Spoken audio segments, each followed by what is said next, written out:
Cam4.fr, le plus grand site de webcam live réservé aux adultes. 14h-16h, Brigitte Lahaie, Sud Radio. Bonjour à tous, nous sommes ensemble sur Sud Radio et nous sommes ensemble durant 2 heures en direct du Cap d'Agde et tout particulièrement dans cet hôtel Oz Inn où nous allons faire donc l'émission en compagnie de notre voisin puisque je crois que vous habitez Montpellier, hein, Jean-Charles Bouchou. Moi je suis à moins d'une demi-heure d'ici. Exactement, et donc vous êtes là pour nous tenir compagnie durant ces 2 heures. 2 heures que nous allons consacrer donc au libertinage. Ce sera une émission un peu différente des autres vendredis. On n'interprétera pas de rêve, il n'y aura pas de test, ni de sexy news, juste vous et nous pour évoquer cette pratique qui s'est largement démocratisée depuis les années 80. C'est important de bien rappeler que, bien sûr, depuis la nuit des temps, moi j'imagine bien que nos ancêtres dans les cavernes, déjà, ils avaient tendance à essayer de piquer la voisine ou le voisin. Peut-être bien, je sais pas, j'y étais pas, je m'en souviens plus en tout cas. Vous en souvenez plus? Non, je me rappelle pas. Moi je suis sûr. Bref, en tout cas on voit des dessins de couples, enfin de plusieurs couples. Ah bon? On peut imaginer dans les grottes. On peut imaginer qu'il y avait déjà du libertinage. En tout cas, le libertinage, il a vraiment pris son ampleur à l'époque de la Révolution. Hein. Oui, exactement. C'est pendant la Révolution française. Ouais. Après, il y a eu une sorte de retour parce qu'il y a eu le 19e siècle de très Napoléon aussi, peut-être, qui a remis en place l'esclavage, par exemple, puisqu'on en avait parlé hier. Et le droit des femmes. Ah oui. Oui. D'accord. On peut le comprendre, remarquez, parce qu'avec Joséphine, il en a un petit peu souffert. Il valait mieux filer droit. Mais en effet, et puis le 19e siècle est un siècle très puritain. Hein, oui. Donc tout. Et on y revient par moment. Vous croyez? Étonnant. Oui. Écoutez, quand on se promène ici au Cap d'Agde, j'ai pas tellement l'impression. Mais c'est le petit village gaulois qui est un petit peu à part du reste du monde. En tout cas, c'est vrai que c'est dans les années 80 et j'en sais quelque chose puisque j'ai beaucoup fait d'émissions de ce genre, hein, aussi bien avec Ardisson, Christophe de Chavannes, et on parlait beaucoup du libertinage et ça a forcément fait rentrer un peu dans les mœurs. Oui, cette mais comme je vous disais, est-ce que vous en parleriez de la même façon en dehors de Sud Radio et en dehors du Cap d'Agde à la télévision en ce moment? J'ai l'impression que c'est beaucoup plus puritain que ça ne l'a été. Hein.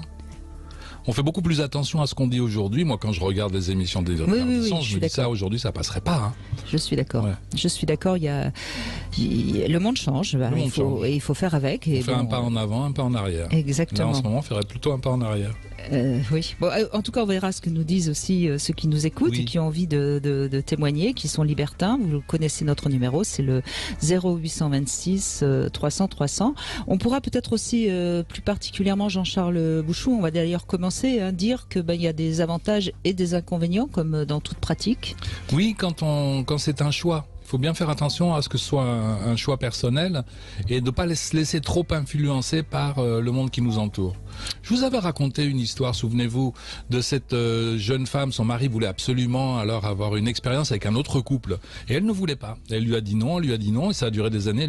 Et un jour, elle a fini par lui dire oui. Et quand elle me racontait cette histoire, elle me disait, nous étions 4 dans le lit et une fois de temps en temps, je me levais, je leur demandais pardon, j'allais dans la cuisine pour pleurer. C'est extrêmement triste comme histoire, je trouve. Bien sûr, oui. Et là, on voit bien qu'elle aurait mieux fait Il aurait fallu qu'elle dise non. Et je suppose que de toute façon, le couple a fini par se séparer. Très peu de temps après. Donc, parce que aller en club libertin pour pas perdre son ou sa partenaire, c'est un non-choix. C'est pas une bonne raison. En même temps, moi, j'ai tendance à dire qu'avant d'y aller, c'est bien d'en parler ensemble et de connaître les raisons pour lesquelles. Pourquoi pas aller regarder? Pourquoi ce couple-là ne sont pas allés dans un club libertin? On vient juste pour regarder. On se mélange pas. Surtout qu'il y a à regarder. Ah, il y a, hein. Oui. On se mélange pas, on reste dans son coin, on se crée une complicité. Je crois que le maître mot du libertinage, dans un couple en tout cas, ce devrait être complicité. Et c'est quand la complicité se perd que ça ne marche plus, j'ai l'impression. Est-ce que c'est pas valable pour la sexualité dans un couple, même si on va pas au libertinage? Oui, bien sûr. Ouais, oui, il me semble, complicité et communication, évidemment. Ce qui est aussi intéressant, moi j'ai constaté depuis de nombreuses années, quand on me parle de son envie d'aller en club ou en soirée privée d'ailleurs, puisque de plus en plus maintenant il y a des soirées privées, c'est que les personnes ne savent pas exactement non plus ce qu'ils veulent aller y chercher. Alors pourquoi pas, oui. En tout cas, qu'ils n'y aillent pas pour faire plaisir à l'autre, c'est très important. Et quand on ne sait pas ce qu'on va y chercher, ben voilà, encore une fois, on se contente de regarder. Bon, pour en revenir au couple, peut-être le faire comme si c'était un jeu. Un jeu, et là, effectivement, on retrouve bien la complicité. Et effectivement, on n'a pas forcément besoin d'avoir beaucoup de monde autour de nous. Non, exactement. Et puis c'est pas, c'est pas non plus le truc magique qui va permettre de gérer le désir d'aller voir ailleurs. Enfin, je crois qu'il faut vraiment comprendre. Et j'aime bien d'ailleurs ce terme de complicité. Je crois vraiment que c'est quelque chose qui se joue à deux et qu'on rejouera peut-être pas de la même manière si on a un autre partenaire en fait. Oui, et même dans le même couple, ça c'est le rêve. Il faudrait qu'à chaque fois ce soit la première fois. À ce moment-là, pas devenir des vétérans du sexe comme on peut en trouver ici, par exemple, au Cap. Et pourquoi pas, hein. Oui. À ce moment-là, ça devient un peu routinier. Mais ce qui est très nouveau aussi, me semble-t-il, c'est qu'on voit plus de différences de génération aujourd'hui qu'il y a 30 ans, et certainement aussi plus de différences de niveau social.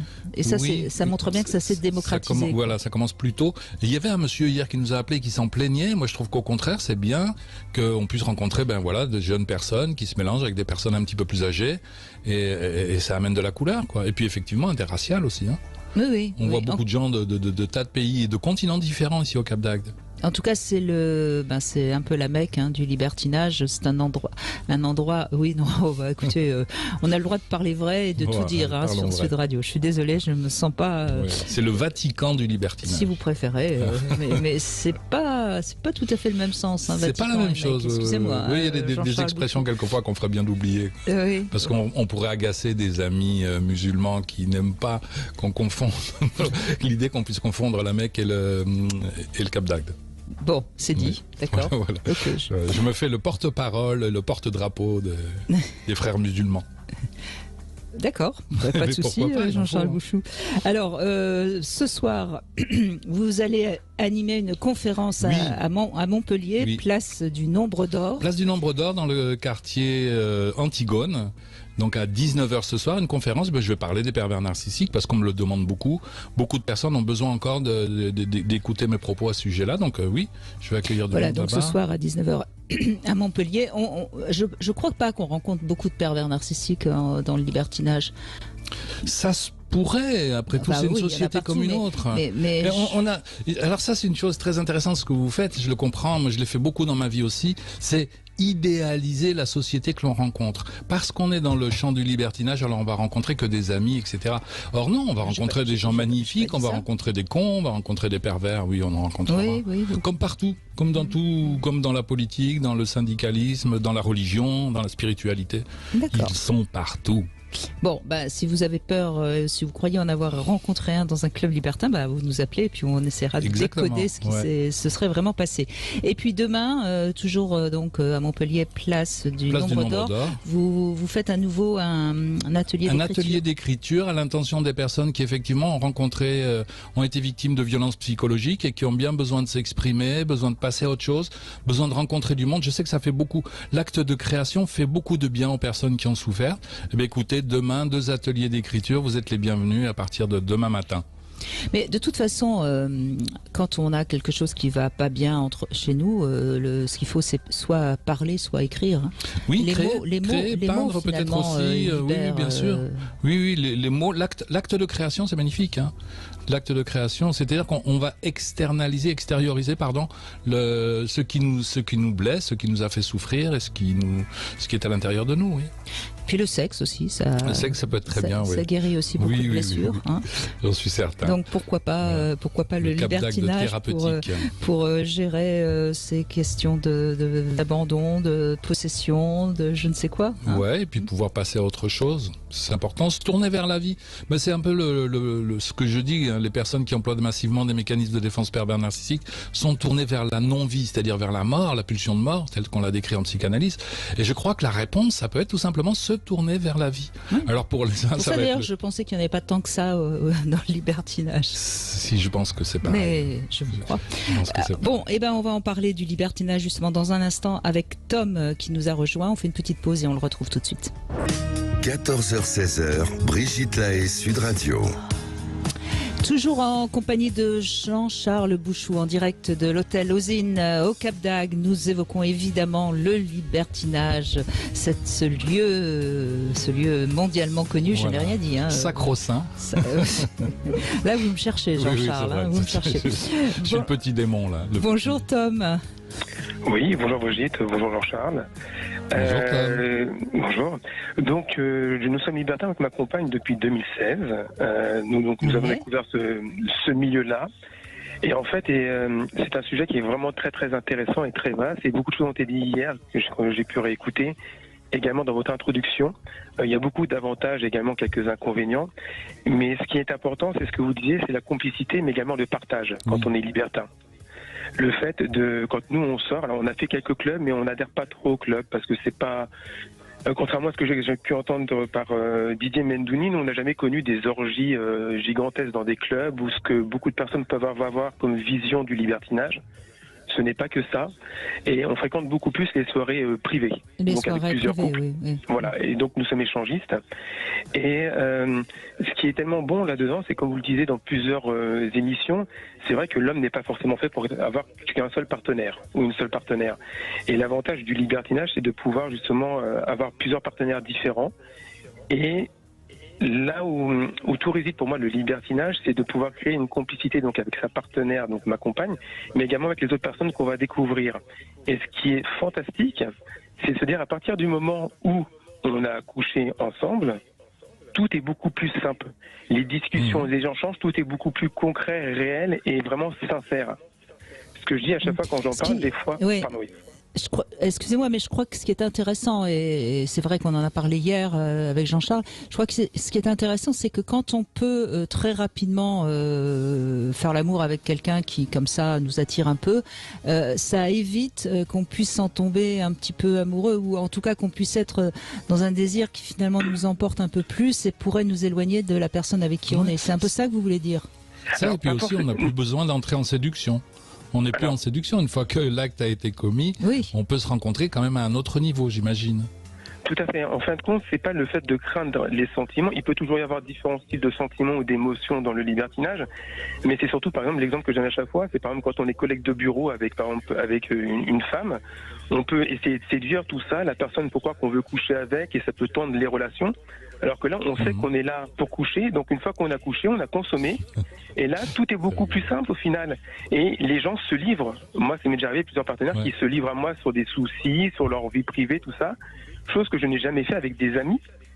Parce qu'avec des amis, parfois on veut garder une certaine pudeur, une certaine retenue. Alors que dans le libertinage, comme on se met à nu, tout est beaucoup plus simple.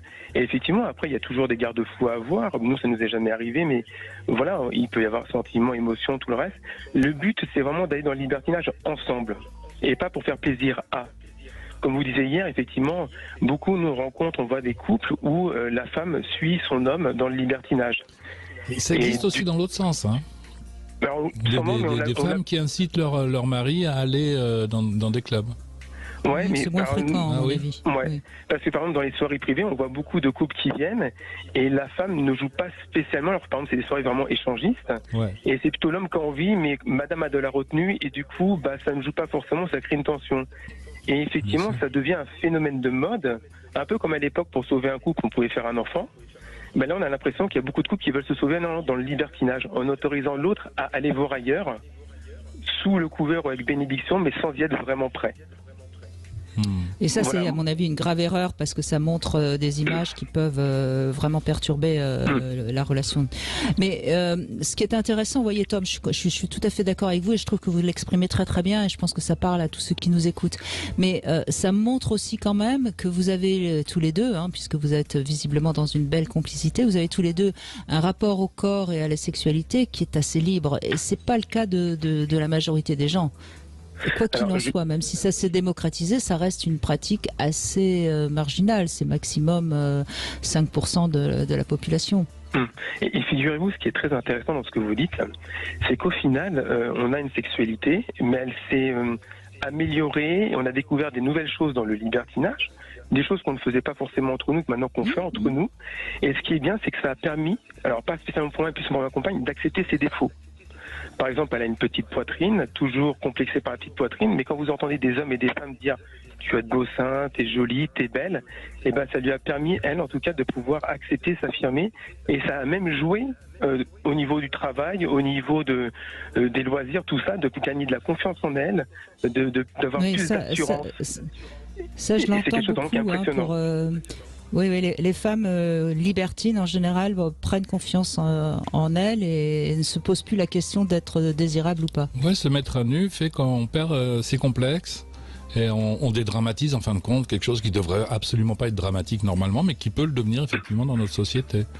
Tout à fait. Ouais. Et donc effectivement, nous on voit beaucoup d'avantages à ça. Après, il y a aussi des contraintes. Il y a, comme on disait, la contrainte d'y aller pas pour son propre plaisir. Mais on voit aussi beaucoup de dérives, et moi qui ont tendance à m'agacer avec le temps depuis 2016, pourtant je suis pas un vieux de la vieille. Mais par exemple, effectivement, il y a beaucoup de soirées qui sont payantes, enfin il y a beaucoup de soirées privées, justement, petit lapsus.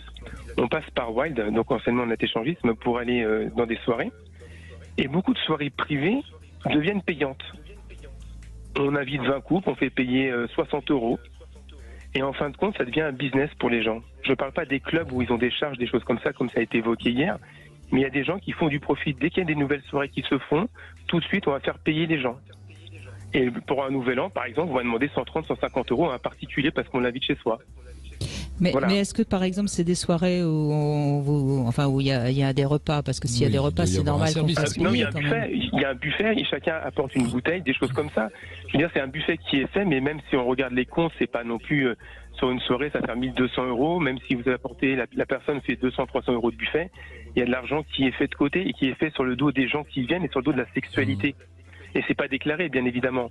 Mais heureusement qu'il y a toujours, à mon sens, des vrais libertins qui continuent de faire des soirées gratuites où les gens vont apporter une bouteille, vont apporter un petit truc à grignoter.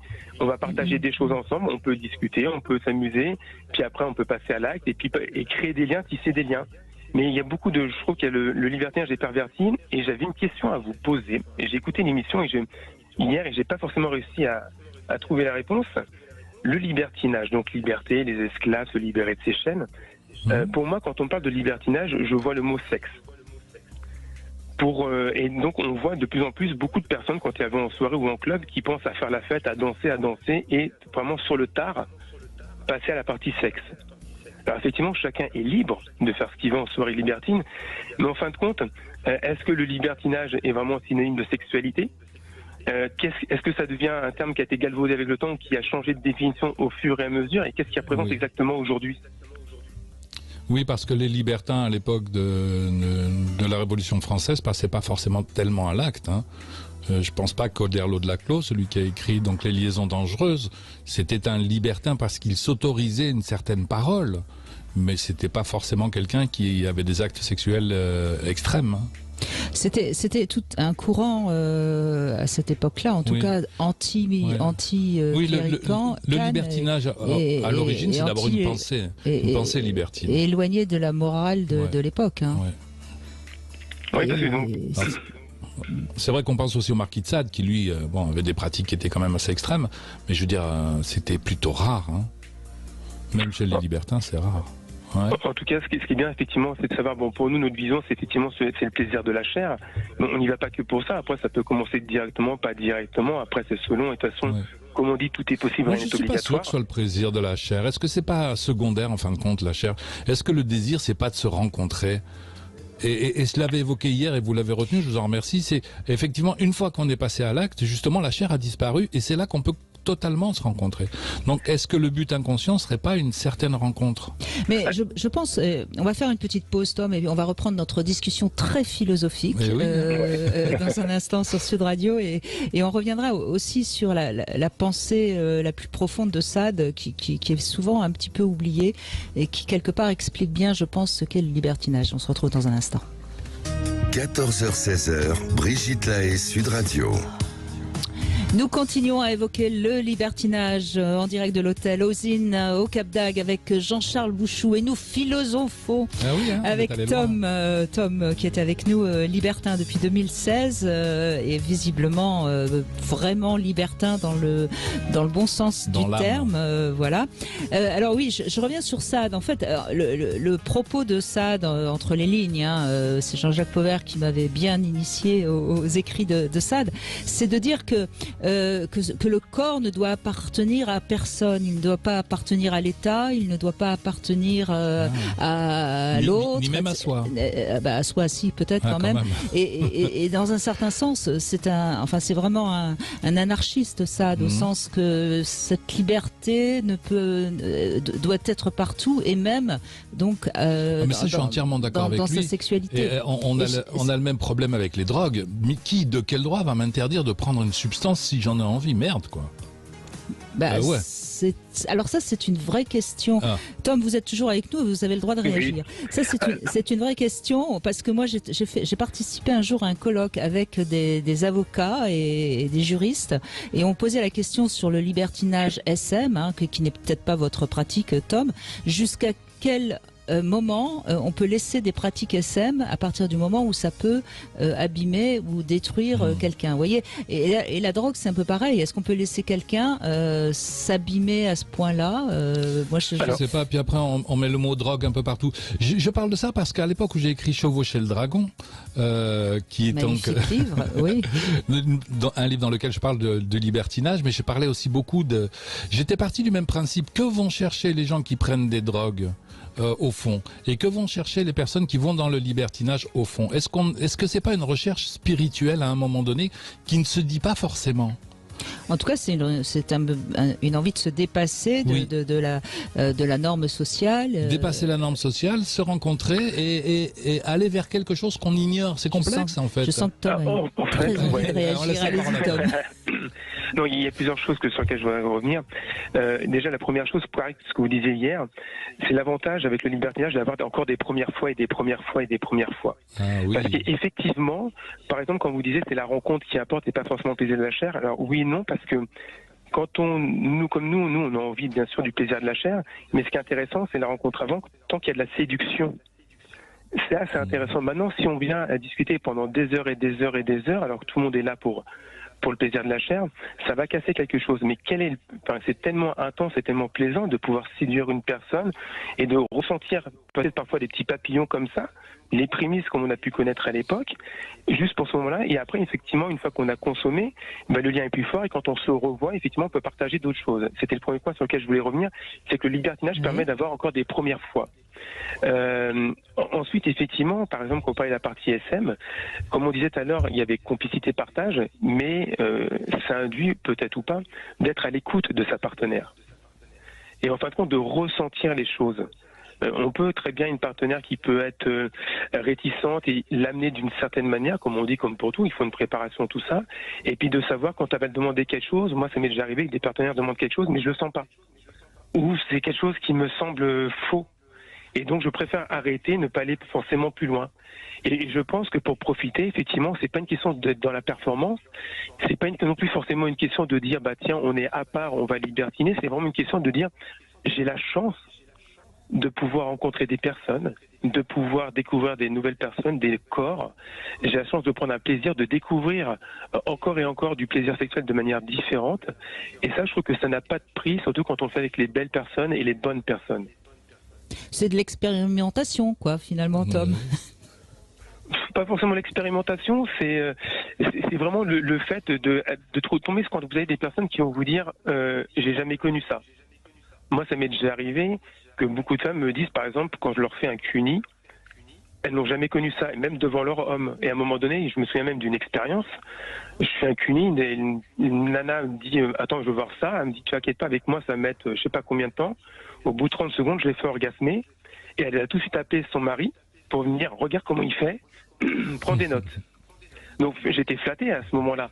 Mais et c'est ça qui est bien, c'est que les gens vont pas forcément se formaliser. Alors pas tous, hein, bien sûr, mais il y a vraiment quelque chose dans le libertinage. Il y a un soutien, il y a quelque chose de particulier avec les personnes qu'on revoit au fur et à mesure.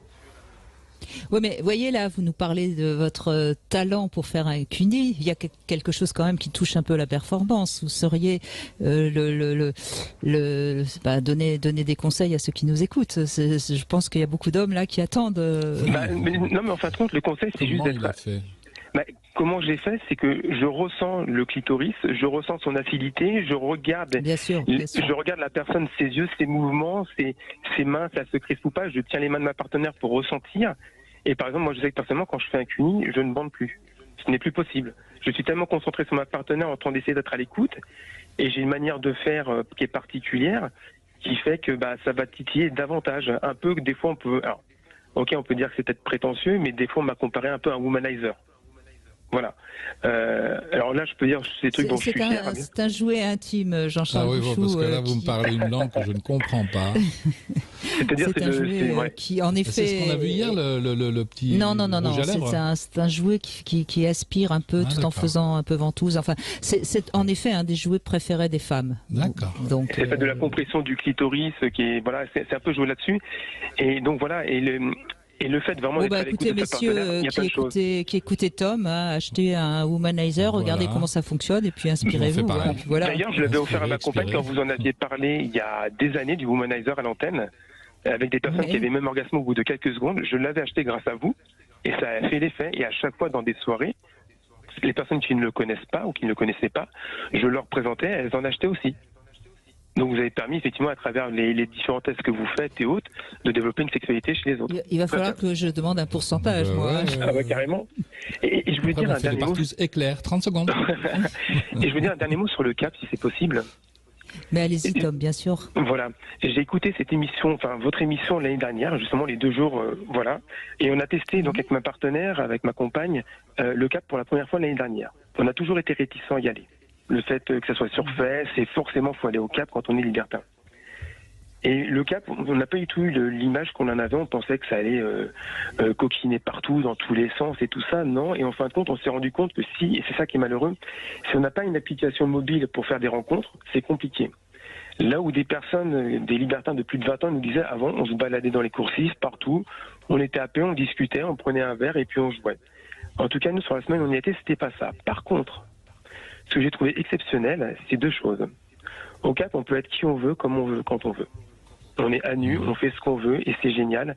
Et quand vous allez du côté de la baie des Cochons, donc la plage où ça peut coquiner, ce que j'ai trouvé magnifique, c'est de tomber sur un couple qui avait plus de 80 ans qui était en train de coquiner entre eux, au milieu de tout le monde. Et je me suis dit, c'est beau de voir des gens de cet âge-là libérés et faire leur propre sexualité au milieu des autres, comme ça, sans aucune gêne. J'ai trouvé ça beau de se dire, il y a tout âge et il n'y a pas de gêne et tout ça, sans que ça soit moche, sans que ça soit simplement d'être eux-mêmes. Et j'ai trouvé ça magnifique et c'est pour ça qu'on va y retourner là, donc au mois de juillet, une semaine, pour revivre cette liberté d'être qui on veut. Et je trouve ça incroyable, le cap, à ce niveau-là. Après, on espère connaître plus de choses que l'année dernière, mais... Oui, non, mais moi je connais pas tous les endroits libertins du monde, mais je pense que c'est quand même l'endroit où il y a le plus justement cette possibilité à être qui on a envie d'être, voilà. Mais quoi qu'on en dise, c'est vrai qu'on voit toutes sortes de personnes habillées comme elles ont envie, et il n'y a personne qui juge qui que ce soit. Effectivement, oui. Eh bien, merci Tom de ces échanges. Merci beaucoup. Et on continue avec Nathalie qui nous a rejoint. Bonjour Nathalie. Bonjour Brigitte, bonjour Jean-Charles. Bonjour Nathalie. Merci d'être enchantée. Avec nous. Avec plaisir. Alors, Brigitte. Vous êtes libertine depuis une dizaine d'années, c'est ça ? Un peu plus, 14 ans à peu près, libertine depuis 14 ans et naturiste depuis 5-6 ans. Ah, c'est intéressant. Alors, quelle différence vous faites ? Alors, la différence que je fais, c'est qu'effectivement, quand je suis libertine, je ne suis pas naturiste, et quand je suis naturiste, je ne suis pas libertine. Pour moi, On peut être les deux, non? On peut être aussi les deux. Ça, c'est pas un Moi, je suis assez souci. d'accord avec Nathalie et je pense qu'il n'y a rien à voir entre le naturisme et le libertinage. Mais je savais commencé à le dire déjà hier. Les naturistes, à l'origine, ils avaient besoin d'être plus proches de la nature, d'être libérés des vêtements. Je suis pas certain qu'ils avaient des pensées sexuelles derrière la tête. Exactement, absolument pas. Voilà. Et c'est vrai qu'on a souvent cette réflexion de se dire, si on est libertine, voilà, le naturisme n'est pas un problème, alors que moi, ça l'a été. Ça l'a été, puisqu'effectivement, j'ai été libertine avant. Donc, j'ai découvert le libertinage il y a à peu près 14 ans, qui était vraiment basé sur de la rencontre, bien entendu, avec des partenaires différents, mais très axé sur le sexe. Et puis, donc, le côté naturiste, pour moi, c'était pas du tout dans mon objectif. Et puis, un jour, il s'est trouvé que je me suis dit, oui, il faut tenter, on va essayer. Et là, j'ai trouvé une autre libération, mais une libération, on va dire, peut-être plus psychologique que physique, puisque ce sont deux choses complètement différentes. Et quand je suis naturiste, je ne me sens pas libertine. Alors, qu'est-ce que vous apporte l'un et l'autre, vous, en tant que femme, Nathalie? Alors, le naturisme, le naturisme, il est, je veux dire qu'il est personnel. C'est moi, c'est mon corps. Je l'offre au soleil, je prends ce qu'il me donne dans un esprit vraiment très personnel. C'est que pour moi et c'est des moments que je n'ai envie de partager presque avec personne d'autre. On arrive sur la plage, on n'est pas jugé par notre physique. La seule chose qu'on peut juger éventuellement, c'est celui qui aura le plus beau parasol, parce qu'il n'y a pas de jugement autre. Alors que si je suis sur une plage textile, vous voyez, par exemple, j'aurais peut-être l'intention de regarder les gens, comment ils sont en maillot de bain, si ça leur va bien, si ça leur va pas. Donc, il y a une espèce de jugement qui se met et qui me dérange, en fait. Alors que dans le naturisme, personne vous juge, vous arrivez comme vous êtes, avec votre petit sac, votre petit chapeau, votre crème solaire ou pas, et on s'installe, et puis ça s'arrête là. Bon, les gens vont peut-être venir discuter avec nous, mais ce sera vraiment quelque chose de très... alors, je vais pas dire de très sain, parce que le libertinage peut être sain aussi, mais c'est autre chose. Le libertinage, on est vraiment dans quelque chose où, voilà, on a un apparat, on est nous-mêmes, ou quelqu'un d'autre, parce qu'on peut s'inventer des personnalités. On va avoir des tenues plus ou moins extravagantes, on va être dans la séduction, dans le charme, dans la recherche de quelque chose, alors que dans le naturisme, non. Et donc, ce sont pour moi deux choses qui sont bien dissociées, et deux choses aussi dont j'ai besoin. Mais j'ai du mal à mélanger les deux. En fait, je ne mélange pas les deux. Si je suis sur une plage naturiste comme au Cap, ça m'est arrivé l'année dernière ou il y a 2 ans d'être sur la plage tranquillement et effectivement pas très loin de moi il y avait un jeune homme là qui était en train de se caresser le sexe. Je me suis dit, il n'a pas sa place ici. Oui. Vous voyez, c'est quelque chose qui peut me déranger. Oui, je comprends. C'est-à-dire que si on est naturiste sur une plage libertine, on va très vite finalement peut-être être sollicité pour du sexe, alors que quand vous êtes naturiste, vous avez juste envie d'être avec vous-même face au soleil, quoi. Exactement. Alors que en partie libertine, s'il veut jouer avec son zizi, ça me dérange pas. Au contraire, je vais même jouer avec s'il faut. Vous voyez ? Donc c'est vraiment deux choses complètement différentes et j'ai vraiment besoin de ces deux notions. Très bien ça. J'ai vraiment besoin de ces deux notions. Oui, parce que c'est même, on peut même parler d'agression. Celui qui vient et qui se caresse devant tout le monde sur une plage qui n'est pas une plage libertine, c'est une agression. C'est un exhibitionniste. Exactement, C'est vrai qu'après au Cap, des fois les choses peuvent être mélangées et souvent les vrais entre guillemets naturistes se plaignent effectivement du comportement des gens qui sont aussi libertins et qui viennent sur la plage. C'est trop l'endroit du naturisme, le Cap d'Agde. Après voilà, c'est ça. Enfin, je crois. Au départ, c'était ça. Il a été dépassé, ça fait un petit moment. Oui, je sais bien, mais enfin bon, faut quand même. Peut-être au tout début parce que il y a une gradation. Je ne sais pas si vous avez remarqué. Quand on part donc de l'ouest vers l'est, c'est de plus en plus libertin, si j'ose dire. Oui. Peut-être qu'au tout début, ça va. C'est naturiste. On a fait un petit repérage tous les deux sur la plage ce matin. Je vois ça. On a surtout repéré les restaurants en fait, mais bon bref. Aussi. Mais après voilà. Les plaisirs de la chair, c'est des plaisirs de la chair. On n'est pas allé jusqu'à la viande de cochon. Exactement. Mais c'est vrai que les deux m'apportent énormément. Bon, le libertinage m'apporte beaucoup puisque là on est dans une expression physique. Voilà, on peut être aussi dans de l'émotion, dans des sentiments. On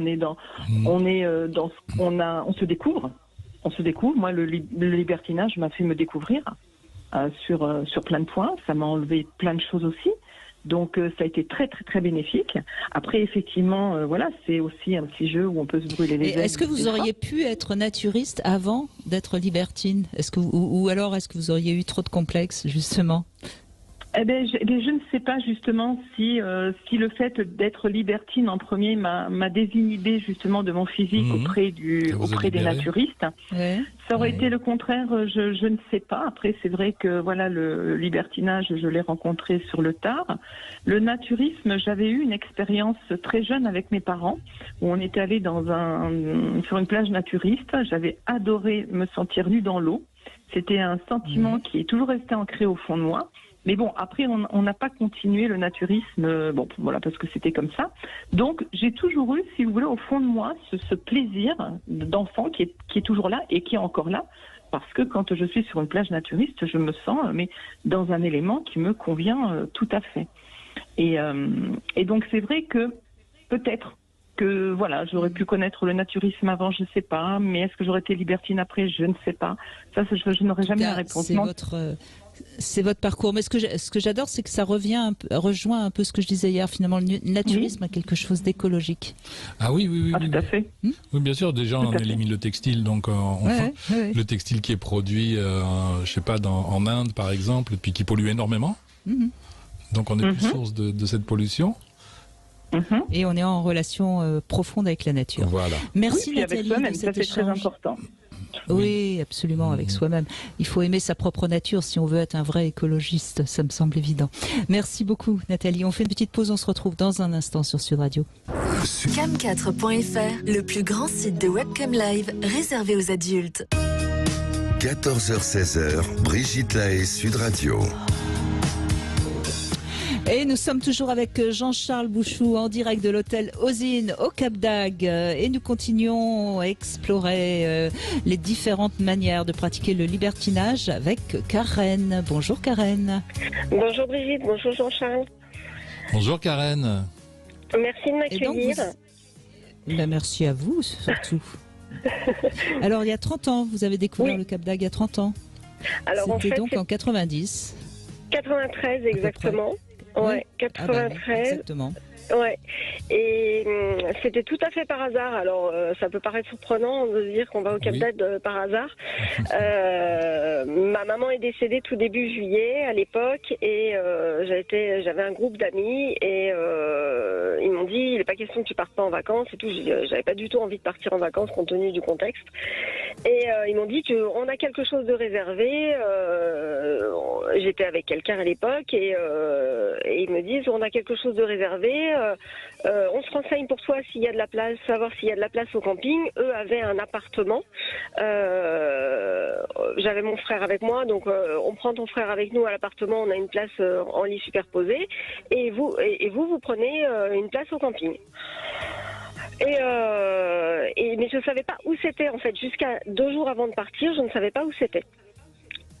Et donc je suis partie en me disant de toute façon quand j'ai appris où je partais, j'ai dit de toute façon vaille que vaille, je suis plus à ça près.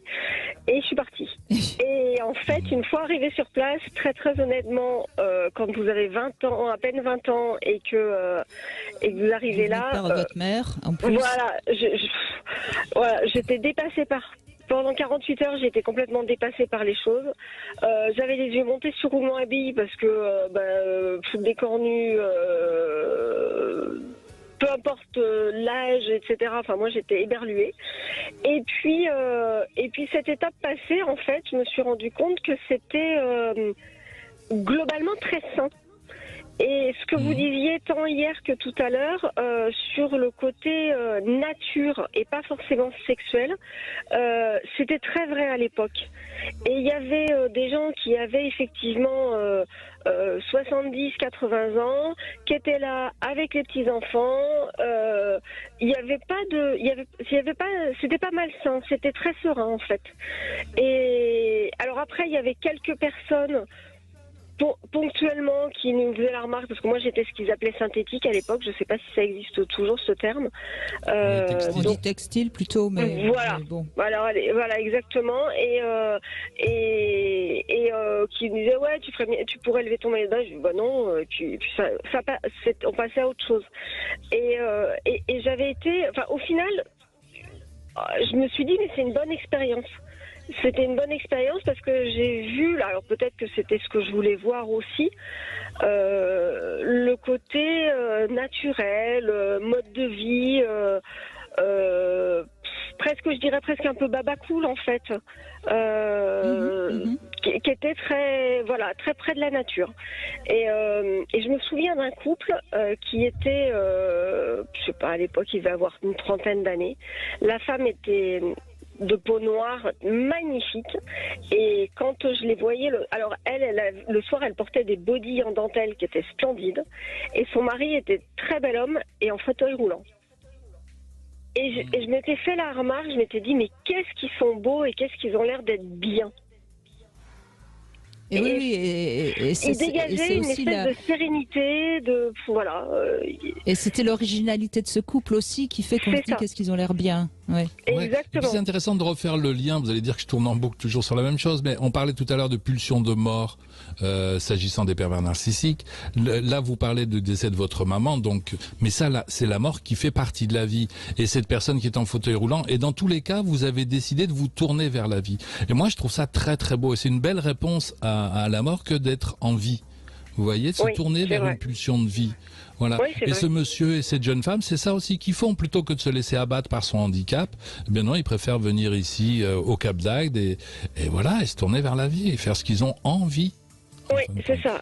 Et moi, alors il y a une fois où j'ai ri par contre parce que je voulais aller récupérer ma voiture et il y avait un couple qui était en train de faire l'amour sur le capot d'une voiture. Alors c'était juste celle d'à côté de la mienne, donc j'étais contente que ce soit pas la mienne, ça m'avait envie de la récupérer. Sinon j'aurais été obligée de les ranger. Mais c'est vrai que c'était et à ce moment-là j'ai été surprise, mais je me suis pas sentie mal à l'aise. Je me suis dit, bon, bah... Oui, alors que vous seriez dans une ville normale, entre guillemets, vous seriez peut-être senti mal à l'aise. Et c'est vrai que c'est ce qu'on ressent ici, c'est que on peut tout voir et a priori, tout est normal. Ouais, on fait pas attention, on continue son petit bonhomme de chemin. C'est ça, en fait, pour moi à l'époque, ça m'avait donné l'impression de me dire, bon, je pense que j'étais tellement sous le choc que y avait un espèce de lâcher prise par nécessité en fait. Et j'aurais peut-être pas réagi de la même manière si j'avais pas été dans cet état-là émotionnellement. Mais là, du coup, je prenais les choses avec énormément de distance et ça m'a permis d'être très ouverte face à toutes les situations que j'ai pu voir pendant une semaine.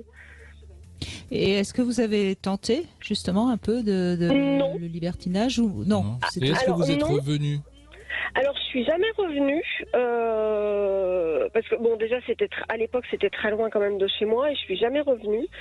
J'ai pas eu envie, mais je crois que d'une certaine manière, pas par rapport au libertinage, parce qu'il y avait, moi je l'ai pas vu ce côté libertinage en fait, compte tenu des soirées, sorties qu'on a faites, etc. Sauf sur le capot des voitures.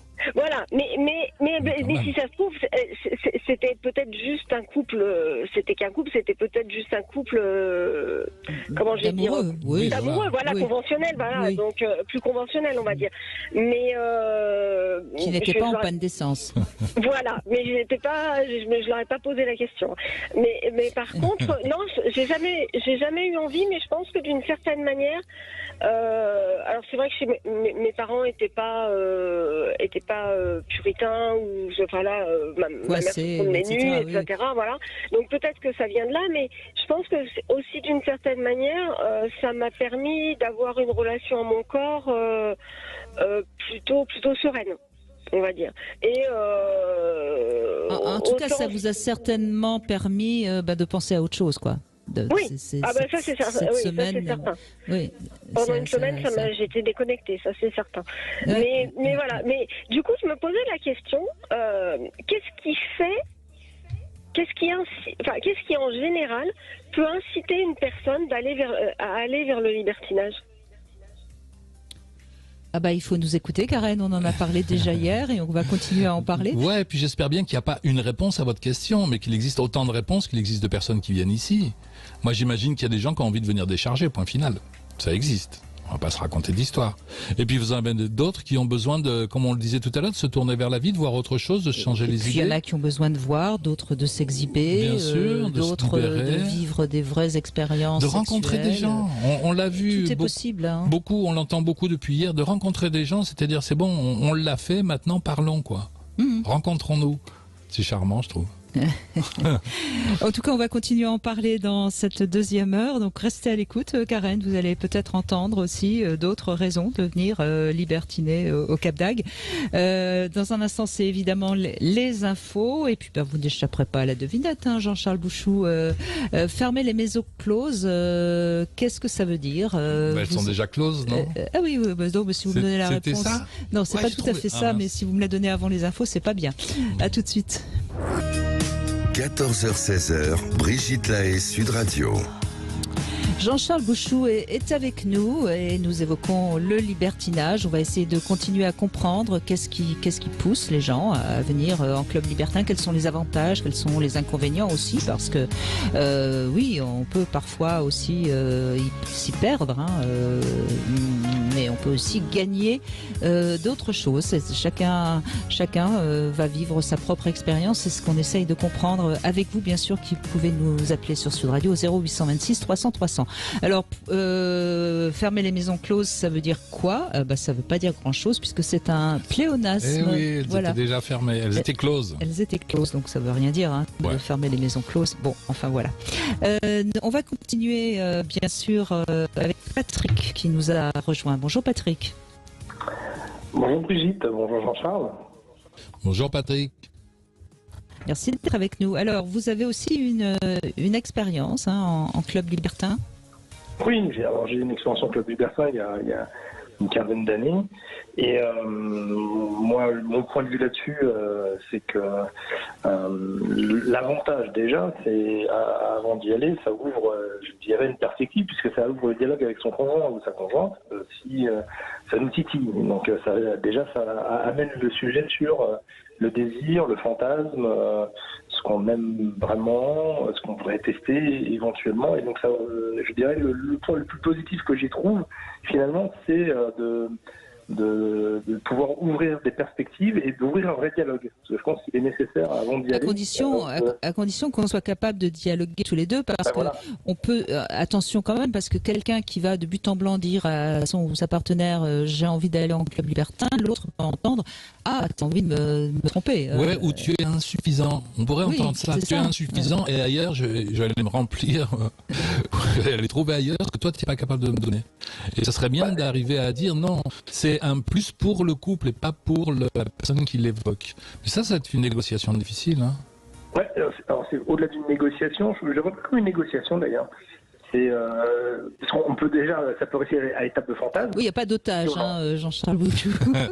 L'autre peut se sentir pris en otage. Hein. Non, mais justement, je crois que toute la démarche, c'est de ne rien imposer, surtout, en fait. Et donc, de passer déjà l'étape du fantasme, de partager ce fantasme éventuellement. Après, parler de désir, si on se dit, tiens, il y a un écho chez l'autre et ça en parle. Et justement, s'assurer que son ou sa partenaire, en tout cas moi je pourrais pas aller en club libertin si je n'étais pas certain que ma partenaire n'y était pas très favorable et même n'y avait pas très envie. Si elle n'y allait que pour me faire plaisir. Oui, mais je vais mettre quand même un petit bémol, Patrick, pas pour vous, parce que je crois que vous êtes assez, on vous sent sincère. Il faut faire attention parce que quand on parle de son désir à l'autre, déjà quelque part on lui impose quelque chose, puisque on a envie de satisfaire le désir de l'autre en général. Donc c'est pour ça que c'est un sujet à aborder de manière très prudente, je crois. Vous voyez ce que je veux dire ? Oui, mais dans un couple qui évolue, si on n'évoque pas son désir et ses fantasmes, je m'ennuierais en fait. Donc j'ai envie de connaître aussi les fantasmes de ma partenaire et je pense que vous avez raison sur la prise d'otage en disant tiens, si je te dis que je fantasme là-dessus, déjà faire la différence entre ce qui est du domaine du fantasme et du domaine du désir. entre ce qui est fantasmé dans le sens, j'ai pas forcément envie de passer à l'acte, mais ça m'excite d'avoir ces idées-là. Éventuellement, si je me sens assez en sécurité avec ma conjointe pour l'évoquer, et si elle est capable de l'en prendre. Mais oui, mais ce que je veux dire, Patrick, c'est que Patrick, ce que je veux dire, c'est que vous êtes conscient de ce que c'est qu'un désir, ce que c'est qu'un fantasme, ce que c'est que le respect de l'autre, ce que c'est que donc je vous entends et je me fais aucun souci sur votre capacité à parler clairement de tout ça à votre partenaire. Mais moi j'entends quand même beaucoup de gens qui savent pas trop ce que c'est qu'un désir, qui savent pas trop ce que c'est qu'un fantasme, qui savent pas trop ce que c'est qu'une pulsion. Donc ça peut vite être mal dit. Si je sais pas, vous êtes d'accord ou pas avec ça, Joshua? Oui, j'entends bien ce que vous dites. Vous vous appuyez sur la nécessité du dialogue, mais pour pouvoir dialoguer avec l'autre, il faut être clair avec soi-même. Donc c'est ça que vous êtes en train de nous dire, c'est qu'il faut s'être d'abord interrogé avant d'interroger son partenaire ou sa partenaire. Oui, c'est sûr que lorsqu'on est déjà bien au clair avec soi, enfin plus au clair avec soi, c'est plus facile les dialogues, c'est sûr. Bien sûr. Et c'est pour ça que moi j'entends trop souvent, si vous voulez, des sexologues qui disent il suffit de communiquer. Mais oui, mais pour communiquer, il faut être deux. Et communiquer, c'est à la fois pouvoir dire vraiment qui on est, ce qu'on veut, et aussi entendre ce que dit l'autre. Dans communiquer, il y a commun. Oui, et c'est pas simplement se parler. Bien sûr, ça se fait à deux. Donc c'est pour ça que c'est compliqué. Et pour entendre tous les jours des gens parler de leur sexualité, je peux vous dire, Patrick, que beaucoup, plus de la moitié, j'ose le dire, plus de la moitié, finalement, ne parlent pas vraiment de leur sexualité. Ils parlent. Oui. Et c'est pour ça que, comme on doit quand même faire attention, parce que il faudrait pas que cette émission laisse à penser que tout le monde peut... que c'est facile. Voilà, exactement. Je pense Alors c'est pas difficile. Mais il faut quand même malgré tout se donner les moyens d'y réfléchir, de se rencontrer soi-même, de rencontrer l'autre, de l'évoquer, d'aller regarder. Tout à l'heure je proposais, je crois que c'est une bonne idée d'aller regarder d'abord avant de passer à l'acte peut-être. Peut-être. En tout cas, Patrick, vous en avez parlé donc avec votre compagne et avant d'y aller, j'imagine donc. Ben oui, et donc l'idée a fait son chemin et je dirais. Je ne sais plus qui disait ça d'ailleurs, le meilleur moment c'est quand on monte l'escalier, quand il parlait de ses contraires féminines, c'est un peu pareil, j'ai l'impression que lorsqu'on en parle, justement de ses désirs, de ses fantasmes, ça fait déjà, le plaisir est déjà là en fait, avant même le passage à l'acte. Donc il y a eu tout ce moment-là, et comme l'a dit Jean-Charles, on peut d'abord y aller, et c'est comme ça que je conseillerais à d'autres de le faire, d'y aller. Si tout le monde est à l'aise avec ça, d'y aller d'abord pour voir, parce que rien n'est obligé. Je veux dire, si on va en club échangiste, il n'y a pas un ticket qui dit bon, vous êtes payé, maintenant il faut passer à la casserole. C'est pas du tout ça, du tout. Il faut rassurer nos auditeurs. Non, mais c'est pas du tout ça. Où j'ai payé l'entrée, donc il faut absolument que je consomme derrière. Donc, en même temps, quand on regarde les jacuzzis, ça ressemble à une casserole, un gros bouillon. On se demande est-ce qu'on va pas en ressortir cuit là-dedans. Donc je pense que oui, moi en tout cas c'est ce que je l'ai fait la première fois, c'est qu'on s'était dit qu'on ne ferait rien. Bon déjà, savoir comment on avait vécu cette chose-là, entre le fantasme qu'on pouvait avoir avant d'y aller, quand c'est devenu un désir et quand c'est devenu une réalité, et comment on se sentait à l'aise l'un et l'autre après, plutôt que et puis rien c'est déjà beaucoup. Quand on est encore une fois dans un jacuzzi à côté de la personne qu'on aime, on est nu forcément, même s'il ne se passe rien et il y a du monde autour, il se passe énormément de choses en réalité, dans le fantasme, dans les frôlements, dans la peur. Et la peur, après tout, c'est aussi un aphrodisiaque. Ah ouais. Alors, donc il s'est rien passé la première fois. Passer par le jacuzzi immédiatement ou dans des clubs où les gens sont peu tenus. Je sais qu'il y a plusieurs types de clubs libertins. Et il y a des clubs libertins qui, sur certains aspects, sont comme des boîtes de nuit classiques entre guillemets. Et c'est après qu'il y a d'autres pièces où on peut aller si on a envie d'aller plus loin. Mais il y a donc en prime abord, il y a plusieurs clubs, en tout cas sur la région parisienne, où on peut rentrer et bien sûr. déjà partager ce moment-là et en rediscuter après tranquillement, peut-être froide, et déjà bien par rapport à soi-même. Et c'est ce que vous avez fait, donc vous y avez été. Et combien de fois avant de participer? Une fois avant de vraiment pouvoir après aller plus loin, parce qu'au retour, quand je dirais, on en a reparlé, que moi-même j'ai réfléchi, etc., j'étais très à l'aise et avec ça et avec l'idée que j'en avais après, parce que je crois que entre l'idée qu'on s'en fait, ce qu'on va faire, ce qu'on va ressentir, l'image qu'on va avoir après de soi-même, de son conjoint, de sa conjointe, tout ça n'est pas prévisible ou n'est pas écrit dans du marbre à l'avance. Donc c'est bien de pouvoir, à mon sens, y aller par étapes. Et l'avantage des clubs libertins, c'est qu'il y a un certain nombre de clubs libertins où c'est vraiment très graduel et très confortable à ce niveau-là. C'est vrai. C'est vrai. Et on rappelle le guide de la France coquine qui permet justement, même si ce sont pas toutes des éditions récentes, mais on a quand même des idées des clubs qui sont plus aptes pour une première fois. Ils décrivent comment ça se passe à l'intérieur? Oui, ils donnent des informations, bien sûr. Oui. Ça permet de choisir. Puis il y a Internet maintenant aussi, qui de toute façon donne ces informations. Il y a des sites Internet où on peut accéder du club, etc. On peut avoir des informations avant d'y aller. Et encore une fois, pour ceux qui n'ont pas été, oui. Et la première fois que vous avez participé, alors vous avez fait quoi, Patrick? Tous les deux. D'abord, la première fois, en fait, on a simplement fait l'amour, que tous les deux, dans un coin tranquille, vous voyez, mais à la fois un peu aux yeux de tout, mais un peu caché quand même. Donc et voilà ce qui s'est passé la deuxième fois en fait. C'était pas la première fois, c'était la deuxième fois. C'est la fois suivante où on a fait un peu le même procédé, on a fait l'amour, et en faisant l'amour, un autre couple s'est approché. On avait aussi repéré un petit peu avant d'aller dans un coin un peu plus tranquille, et on a pu, je dirais, faire l'échangisme à ce moment-là.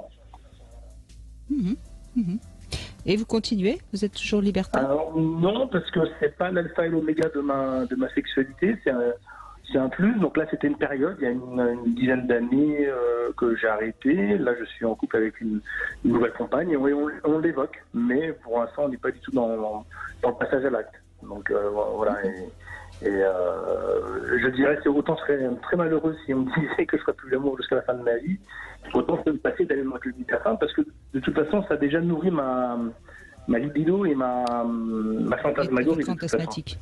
Exactement. Oui. Bah, écoutez, ça fait plaisir d'entendre quelqu'un qui est tout à fait à l'aise dans sa sexualité et qui fait ses choix.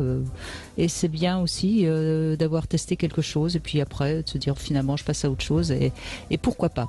Merci beaucoup Patrick. On va continuer dans un instant avec Valérie qui vit depuis très longtemps au Cap d'Agde et qui nous racontera un peu justement cette vie lorsque l'on n'est pas spécialement libertin mais qu'on est chauffeuse de taxi. 14h-16h, Brigitte Lahaie, Sud Radio. Jean-Charles Bouchou nous tient compagnie dans cet hôtel Ozine en direct du Cap d'Agde. Et nous avons avec nous Valérie, chauffeur de taxi privé. Bonjour Valérie. Bonjour Brigitte, bonjour Jean-Charles. Bonjour Valérie. Et d'abord merci de m'avoir amené mercredi soir à l'hôtel après le train qui comme souvent était un petit peu en retard. C'est pas grave. C'était courageux de nous attendre. Alors, vous êtes originaire du Cap d'Agde ou pas? Non, moi je suis originaire de la Marne, du pays du Champagne. J'ai été vivre 10 ans en Bretagne et je suis ici depuis 6 ans. Mais je connais le Cap d'Agde depuis 2015. Bon, aujourd'hui, vous ne devez pas être dépaysé par rapport à la Bretagne. Non, mais il pleut jamais en Bretagne. Ça y ressemble. Hein. Jean-Charles, il fait toujours beau en Bretagne. Bon, en tout cas, c'est vrai qu'ici, exceptionnellement, il fait pas très beau, mais c'est pas grave parce qu'on a la chaleur dans le on a le cœur grand ouvert. Et le cœur grand ouvert. Alors Valérie, vous connaissez donc beaucoup les gens qui sont ici, à la fois les libertins, les naturistes. Je crois que vous êtes vous-même naturiste. Je suis naturiste et je vis aussi sur le village naturiste. Donc je vis au camping et je fais mon métier avec passion au niveau donc des personnes donc, naturistes, libertins, textiles, parce qu'on a aussi des personnes textiles qui viennent au village, et c'est tout un panel de personnes libres. Voilà. Alors, quelle serait, justement, pour vous, l'ambiance générale? Libre, c'est le premier mot qui vous vient, en tout cas? C'est ça. Libre, venez comme vous êtes, le respect, la tolérance, Et c'est magique, quoi. C'est un village magique. C'est quand on rentre dans le village, on est dans un autre monde. Ouais. Il y a beaucoup d'étrangers aussi. Hein, Beaucoup, bah, de tout, hein, que ce soit allemand, anglais, hollandais, russe, américain, suisse. Voilà, c'est vraiment mondial. En fait, le village naturiste est connu dans le monde entier et c'est unique au monde. Faut le préciser, c'est vraiment un endroit unique au monde. Oui, je crois qu'il faut quand même l'avoir vu. Mais il faut, en fait, on le raconte pas. Il faut le vivre. Voilà. Donc on n'en parle pas. On en parle, mais un petit peu à la radio, mais voilà. Mais en fait, il faut vraiment le vivre pour le croire. C'est vraiment quelque chose. C'est vrai. Bon, moi, je connais quand même bien le monde libertin depuis très très longtemps. Mais Jean-Charles Bouche, vous reconnaissez le premier soir où on avait été dîner dans le village. Vous étiez un peu surpris. Un peu surpris, oui, par cette ambiance. Mais moi, je trouve ça amusant. Je sais pas si c'est une bonne réaction, mais je trouve ça drôle. Bah, c'est en fait une ambiance de fête déjà. Oui, voilà. Et puis de liberté. Je veux dire, les personnes s'habillent comme ils veulent. Et en fait, moi, je mets le point surtout sur les femmes qui aiment s'habiller sexy, qui ne peuvent pas le faire à l'extérieur. Parce que hier, ce que j'ai vu, c'était oui, c'était non, mais très voilà. sexy. Mais justement, elles n'ont pas de regard, elles sont pas agressées, elles sont elles sont libres. Elles sont pas en danger. Et voilà. Et le couple qui aime être le monsieur qui aime que sa femme soit comme ça, au moins il est tranquille, il risque pas d'avoir une agression. Voilà, c'est vraiment un endroit où il y a vraiment mais pas d'agression. Les personnes se retrouvent dans... On va dans un bar, par exemple, on se met à côté d'un couple, on va commencer à discuter et voilà. Après, on peut passer une soirée parce que le libertinage veut dire liberté, veut dire partage aussi. Donc, on peut partager un verre comme on peut partager une après-midi à la plage, mais on n'est pas obligé de partager du sexe. Mais des fois, c'est aussi intéressant pour eux, quoi. Voilà. Et est-ce que, comme ça, quand vous avez quelqu'un qui vous appelle, que vous emmenez en taxi, Valérie, est-ce qu'immédiatement vous ressentez si c'est quelqu'un qui fait du naturisme, du libertinage? Alors justement, à quoi? En fait, c'est déjà la chose quand je vais les chercher. Donc en général, il y en a beaucoup qui disent pas qu'ils viennent au village, donc ils disent le Cap. Et quand je suis dans la voiture, je dis vous allez où? Donc ils me disent le village. Je lui dis pas de souci. Puis je leur dis tout de suite que je suis naturiste. Donc déjà, il y a la barrière et quand c'est la première fois, je leur raconte un peu comment ça se passe pour éviter qu'ils écoutent et puis qu'ils suivent en fait le mouvement et voir les endroits où aller manger, où aller faire la fête et tout ça. Et tout de suite, ça les rassure et ils sont tout de suite à l'aise en fait. Parce que quand on vient la première fois, c'est quoi? C'est par curiosité? Alors il y en a qui viennent par curiosité, il y en a qui viennent. Alors hier j'ai ramené un couple avec un couple d'amis où eux c'est la première fois, voilà. Mais c'est surtout par curiosité. Et puis il y en a qui reviennent plusieurs fois. Et en général, tous les clients que j'emmène, quand je vais les rechercher pour les ramener, ils ont le sourire jusqu'aux oreilles. Et en général, ils le descendent pas. Ça s'est bien passé. Oui, on reviendra. Voilà. Et ça, c'est un mot que j'aime entendre. Je crois qu'il y a réellement beaucoup de personnes qui reviennent chaque année, et pour qui c'est le lieu passage obligé, si je puis dire, pendant les vacances. Voilà. Mais en fait, c'est ça. C'est surtout parce qu'il y a le respect, la tolérance, et ils sont pas agressés. Voilà. C'est vrai. Je pense que c'est vraiment un endroit unique au monde. C'est unique. Moi, ce qui est rassurant, c'est ce que vous disiez sur le fait de ne pas se sentir en danger. C'est ça. C'est ça qui est important. Pas se sentir jugé, mais pas se sentir en danger surtout. C'est plus important encore.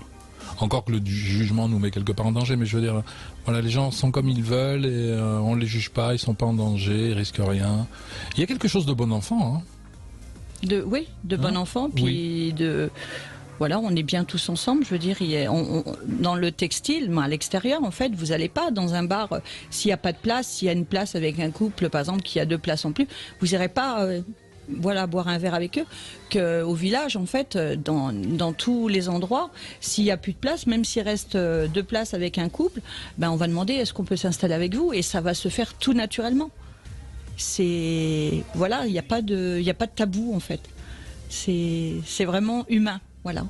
Il y a vraiment une richesse humaine au village qui est importante. Non, c'est pas humain parce qu'il y a des tabous chez les humains. Non, mais je parle au village. Oui, non, oui. Ah oui, sur les humains, il y a beaucoup trop de tabous, mais bon. Mais oui, donc vous vous plaisez beaucoup ici. Ah ben moi j'y vis et j'en suis fière de vivre et c'est pour ça que j'aime beaucoup transporter les clients du village parce que je suis très respectueuse et surtout très discrète dans notre métier, ce qui est hyper important parce qu'on a quand même des couples illégitimes, évidemment. Voilà, puis même peu importe, beaucoup de personnalités aussi. Et en fait, la discrétion pour nous c'est important, ce qui n'est pas le cas de toutes les personnes qui transportent ces clients. Mais voilà, c'est la discrétion et tout ce qui se passe au village reste au village. Et tout ce qui se passe dans le VTC reste dans le VTC. Ah, il se passe des choses dans le VTC ? Ça reste dans le VTC. Elle ne nous dira pas. Hein. Non. Moi, je croyais qu'on allait avoir des anecdotes croustillantes. Non. Bon. Je raconte rien. Mais on est juste entre nous, Valérie. Oui, voilà, c'est entre nous. Non, allez, racontez-nous une petite anecdote. Même on ne veut pas savoir les noms. Vous dites pas les noms. Mais racontez-nous. Je ne dirai jamais le nom. Non, mais racontez-nous quelque chose qui s'est passé dans votre taxi et qui était drôle. Dans le taxi ou sur le capot. Ou sexe, ou sexuel. Le capot est un peu grand, j'ai un van. Ouais. C'est une très très grande voiture, Jean-Charles Bouchou. Oui, c'est un classe V Mercedes. On peut vraiment y faire des choses. C'est ça, exactement.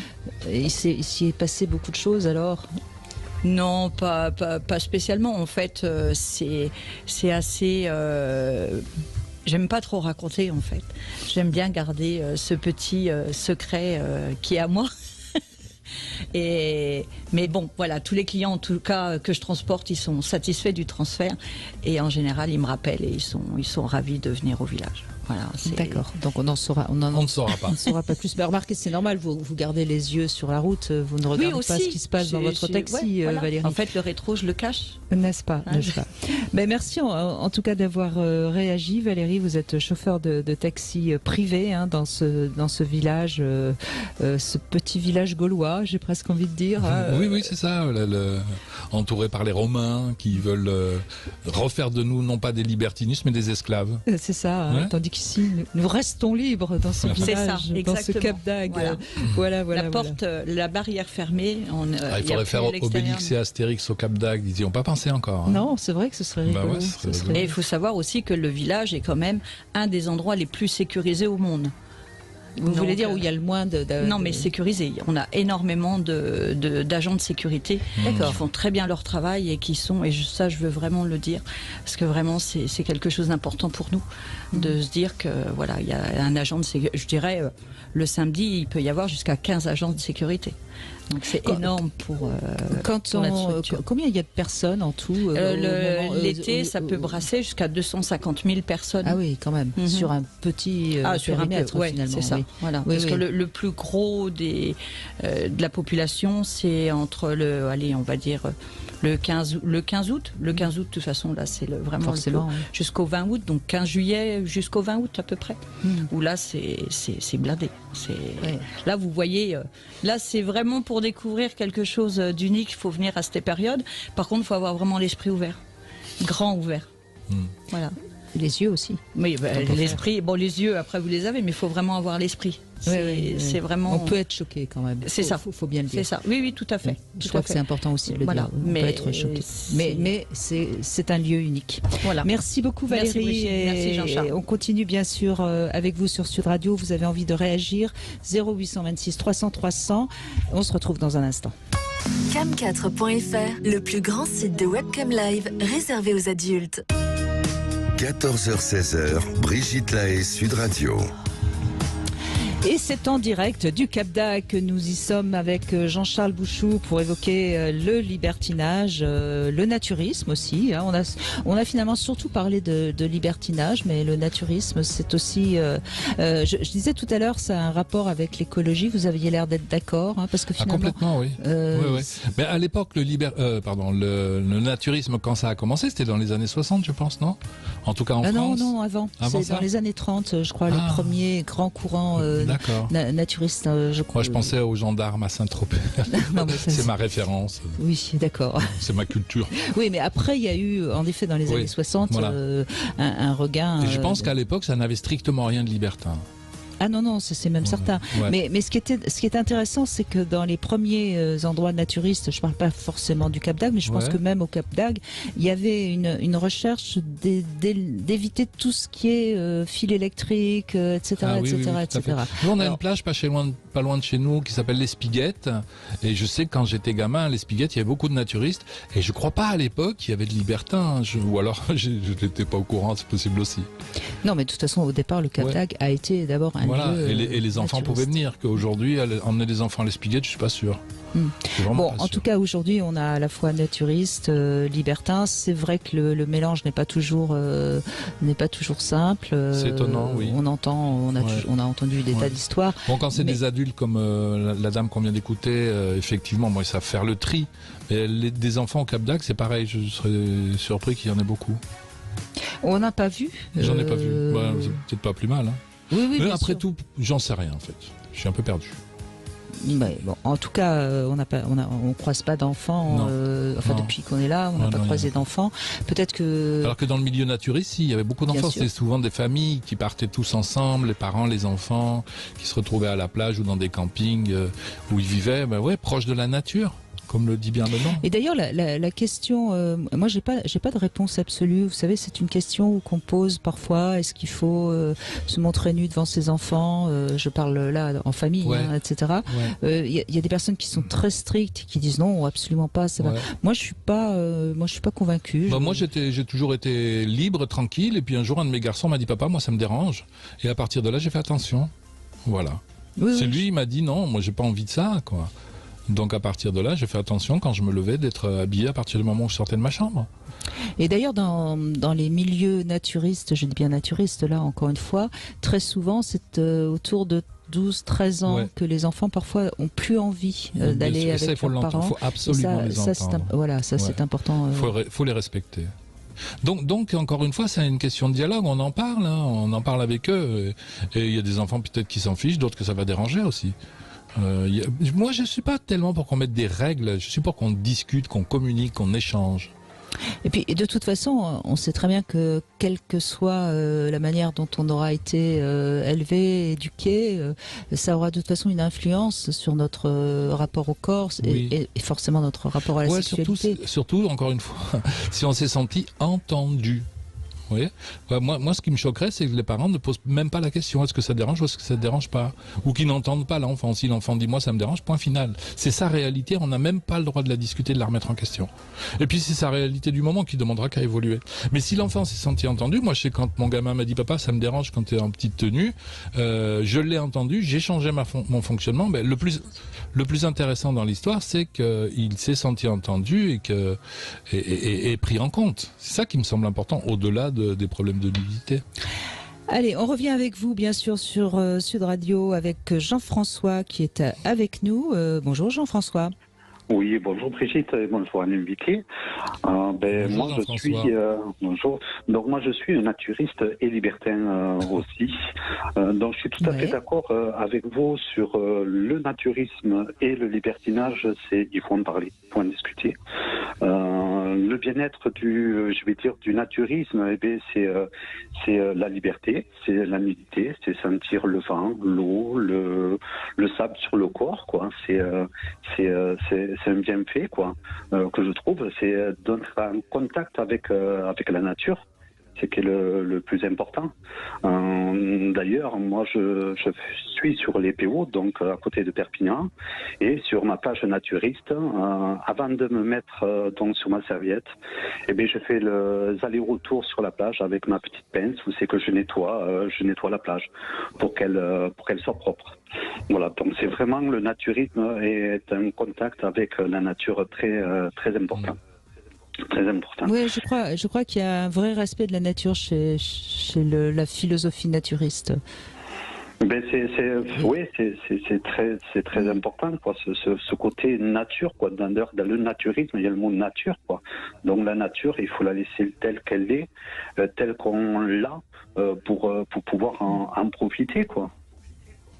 Vous qui êtes naturiste, c'est bien dans les années 30 que qui a eu le premier courant important de naturisme. Alors moi, je suis beaucoup plus jeune. L'esprit du corps.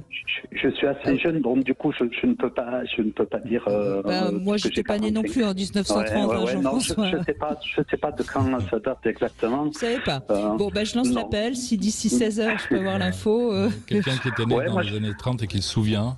Ouais, moi je dirais par là, j'ai mes parents qui sont nés en 45, je dirais les années puis un peu avant ça a commencé. Non mais après qu'il y ait eu un courant fort dans les années 60, bien sûr, je suis d'accord, mais je crois que vraiment et je crois même que c'était en Allemagne qu'en 1930. Mais les Allemands sont beaucoup plus libres avec leur corps que nous. Ouais, je suis d'accord sur ça. Alors, je sais pas, alors je suis pas sûre qu'ils soient plus libres avec leur corps, mais en tout cas, il y a une sorte de, comment dirais-je, d'émulation du corps qui est assez fort. Moi, je me rappelle quand j'étais gamin, je fais beaucoup référence à mon enfance. Les jeunes Allemands se mettaient facilement tout nus pour se jeter dans une rivière, quoi. Oui. Alors que nous, ici, dans la région, c'était assez impensable. Oui, c'est vrai, mais beaucoup plus pudique ici. Je suis pas sûre que ce soit par une sorte de bonne compréhension de son corps. Mais bon, après c'est un autre, ce sera le projet. En tout cas, j'ai entendu que les naturistes aiment bien le contact du sable sur leur corps. Il met une serviette, Jean-François. Je dis ça parce que je me fais gronder depuis tout à l'heure parce que j'ai emmené Brigitte Lahaye sur la plage. Depuis, elle me dit c'est malin. Maintenant, j'ai du sable sur les pieds. Mais non, parce que il faudrait que je puisse enlever mes chaussures. C'est que le sable, voilà. Bon, écoutez, il me taquine. Et après, donc, je disais, je suis également libertin. Donc depuis, je vais dire un peu toujours, je l'ai été. J'ai arrêté par amour puisque, pareil, voilà, c'est beaucoup de dialogue. Mon ex-conjointe n'était pas du tout pour ça, donc j'avais arrêté le libertinage et le naturisme. C'est deux choses différentes pour moi quand même. Ça, je tiens à le préciser. On peut être libertin et naturiste ou que libertin et que naturiste. Rien à voir. Oui, voilà. C'est parce qu'il y a beaucoup de monde qui mélange un peu tout, donc c'est vraiment des choses qui sont différentes. Et moi, ce qui me plaît dans le libertinage, alors à la base, donc je suis soignant.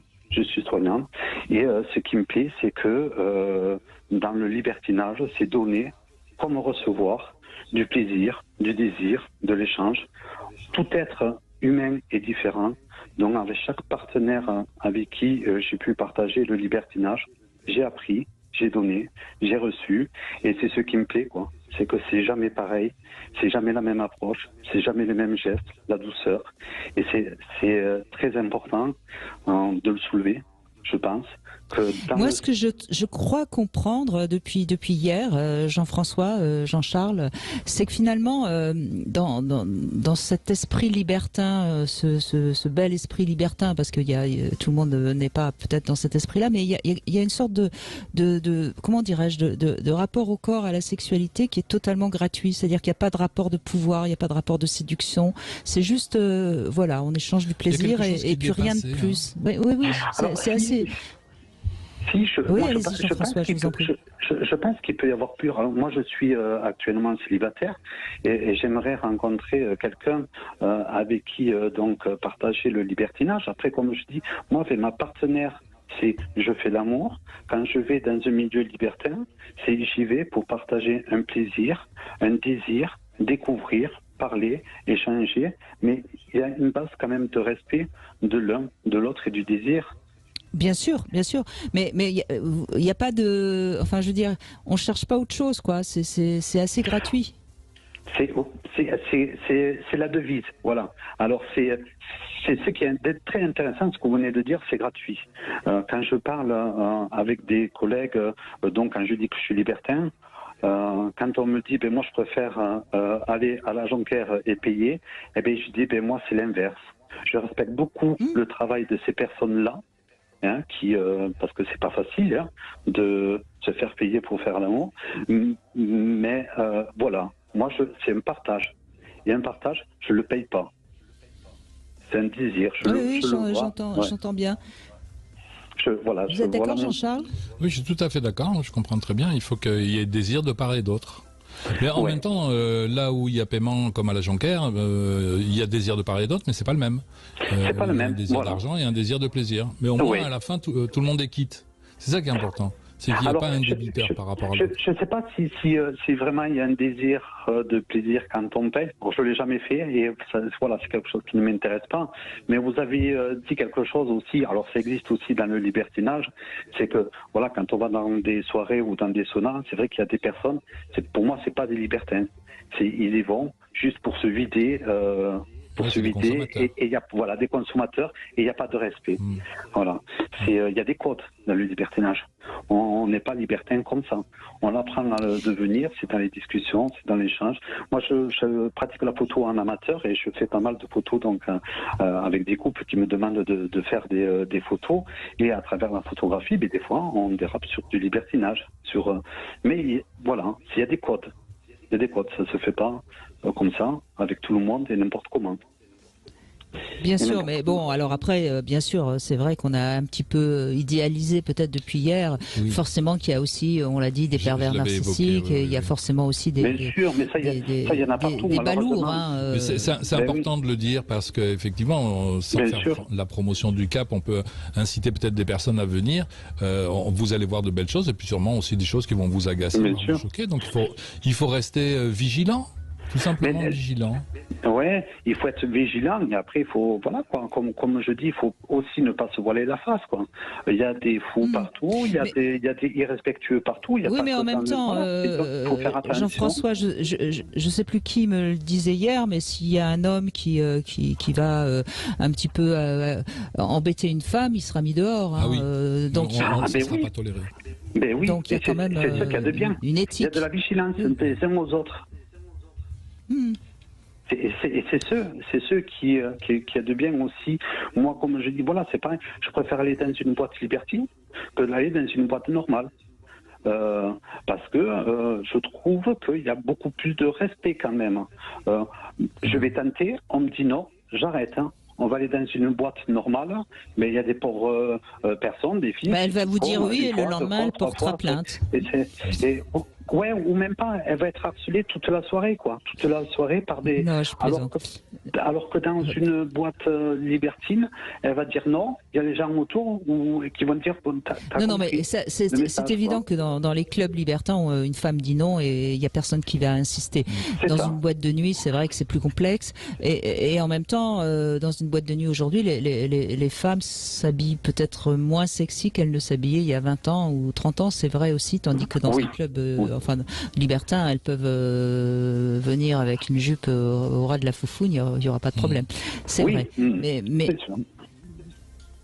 Mais est-ce que vous y allez aussi dans l'espoir de rencontrer une femme, Jean-François, ou pas ? Alors moi, oui, j'aimerais bien rencontrer. Alors je sais que c'est compliqué, quoi. Quand je rencontre du monde en dehors du libertinage, quand je dis que je suis libertin, c'est au revoir.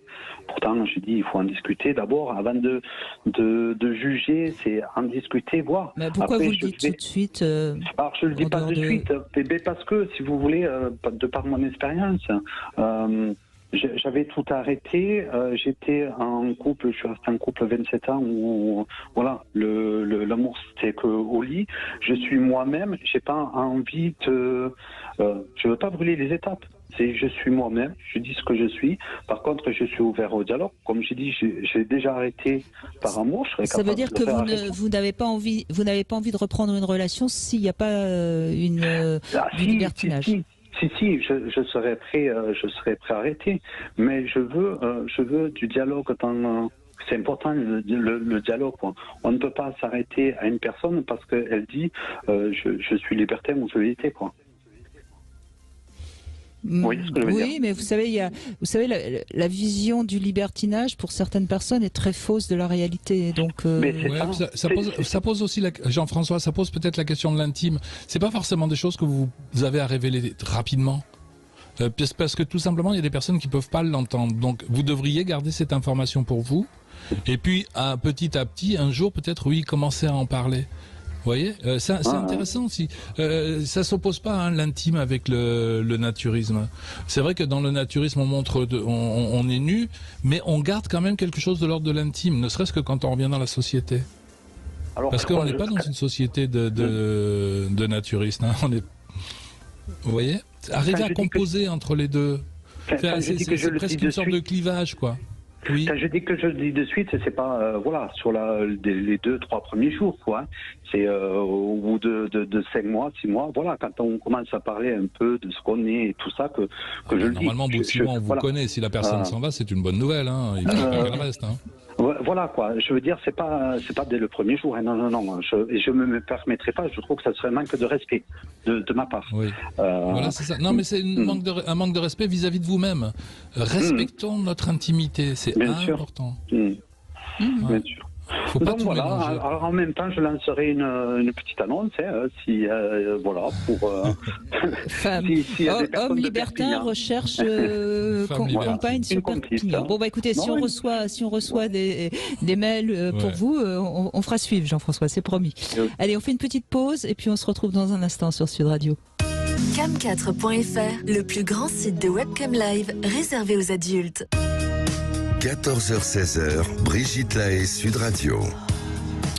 Et nous allons conclure ces deux émissions au Cap d'Agde, en direct de l'hôtel Ozine, avec Marie, Jean-Charles Bouchou, qui nous a rejoint. Bonjour Marie.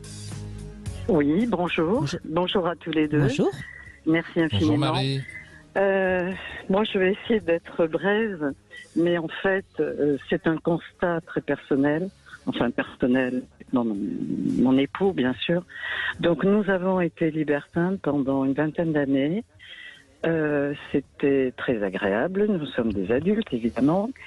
Et le Cap d'Agde m'a toujours dérangé par rapport aux enfants. C'est-à-dire que nous sommes adultes. Le libertinage, c'est un divertissement sexuel. Et j'estime que les enfants n'ont pas leur place. Le naturisme, c'est une chose, mais le libertinage en est une autre. Donc, personnellement, je suis très choquée. J'ai été très choquée puisque on a arrêté il y a une quinzaine d'années de voir des enfants, des adolescents au milieu de couples libertins avec tout ce que ça implique, bien sûr. Voilà. Alors évidemment, dans les soirées privées, puisqu'on faisait quand même plus de soirées privées, c'était des adultes, jamais d'enfants, jamais d'adolescents. C'était une autre vision de la chose. Voilà, simplement que les enfants, à mon avis, n'ont pas la place au Cap d'Agde. Je ne parle pas des camps naturistes. Hein. Camps naturistes. Oui, je comprends bien. Voilà, une façon de vivre, une façon d'être. Mais alors, il est évident. Alors, il est évident. D'abord, moi, j'ai pas vu d'enfant. Non, moi, j'en ai pas vu non plus. Depuis qu'on est là, depuis 2 jours. Ensuite, je ne serai pas. Ah, peut-être, oui, absolument. Nous ne sommes pas en juillet, nous ne sommes pas en août. Voilà. D'accord. Et il y a des enfants qui se baladent donc dans le village. Oui. Alors moi je crois, Marie, que des enfants voient des personnes habillées dans des tenues extravagantes. Je suis pas sûre que ce soit si grave que ça. Quand vous avez un monsieur qui tient en laisse une femme. C'est vrai que c'est bizarre. Oui, ça existe avec les colliers de chiens, etc. Oui, on en a vu. Hein. Enfin bref, tous les jours. Si les enfants ont des parents qui ont beaucoup d'humour. Hein. Oui, bien sûr. Non, enfin, je suis pas du tout coincée, hein, loin de là, puisque je vous dis, on a été, moi j'ai 65 ans maintenant, donc on est passé à autre chose. Mais j'étais pas la seule, on était avec d'autres couples, et c'est vrai que c'était dérangeant. Voilà, d'avoir des enfants au milieu de tout ça. Même le soir très tard, avec des choses,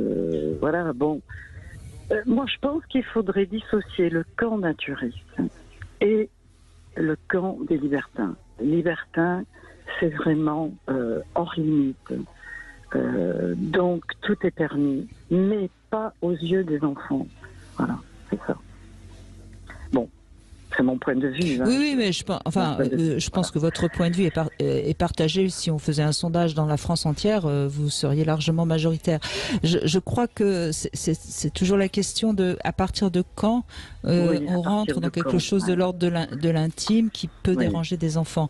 Et si vous voulez, moi, je crois que de toute façon, cette question des enfants, c'est une question qu'on devrait réellement aborder dans notre société actuelle, parce que quand on sait le nombre d'enfants qui tombent sur des images pornographiques avant 10 ans, il serait vraiment plus que temps de prévenir les enfants de ce que c'est que la sexualité adulte. Et c'est pas ça. La sexualité, c'est pas ça qu'ils voient sur les ordinateurs. Et on est bien d'accord, et c'est certainement pire que ce qu'ils peuvent voir au Cap d'Agde. Donc je pense que c'est une vraie question de société de toute façon. Mais là, peut-être en effet, oui, quand un enfant est sur la plage naturiste et qu'il y a un couple qui à côté baise, ça peut être choquant, c'est évident. C'est très codifié à l'ouest, c'est naturiste. Oui, je sais. Et complètement à l'est, il se passe des choses. Et c'est là, effectivement, les enfants n'ont strictement rien à faire là-bas. Oui, sauf que parfois, il y a un petit peu dérapage. Débordement. Bah oui, je vous aurais pas et je ne fais pas, comment dirais-je, je ne fais pas une contre-publicité sur le Cap, parce que le Cap, évidemment, c'est merveilleux pour beaucoup de gens, c'est vraiment cosmopolite. Mais c'est réservé avant tout aux adultes, parce que le libertinage, voilà, c'est de l'amusement sexuel, donc il va aussi dans des extrêmes. Bon, chacun sa dose, chacun ses limites, mais ce que je veux dire, quand on est adulte, on fait ce qu'on veut. Moi, ça me dérange pas. Hein. Les gens font ce qu'ils veulent, ils sont adultes. Mais ne mêlons pas les enfants, ne mêlons pas un regard innocent à ça, parce que c'est pas leur âge, c'est pas le temps, etc. Voilà, tout simplement. Oui. Voilà. Enfin, sauf que le regard innocent des enfants, Marie, il y aurait beaucoup à dire. Hein.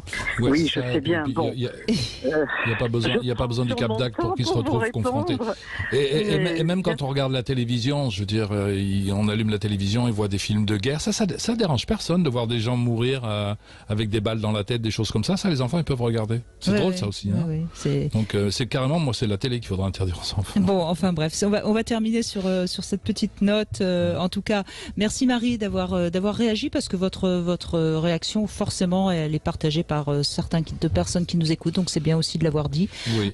Entre adultes consentants, de toute façon ça a été depuis très longtemps ma devise, et donc je ne peux que dire que, en effet, attention quand même aux enfants, mais protégeons nos enfants. Mais au nom des enfants, ne devenons pas censeurs non plus. C'est un vrai débat qu'on devrait avoir. Merci beaucoup Marie, merci beaucoup Jean-Charles Bouchou, merci à tous. Merci au Cap d'Agde de nous avoir reçus.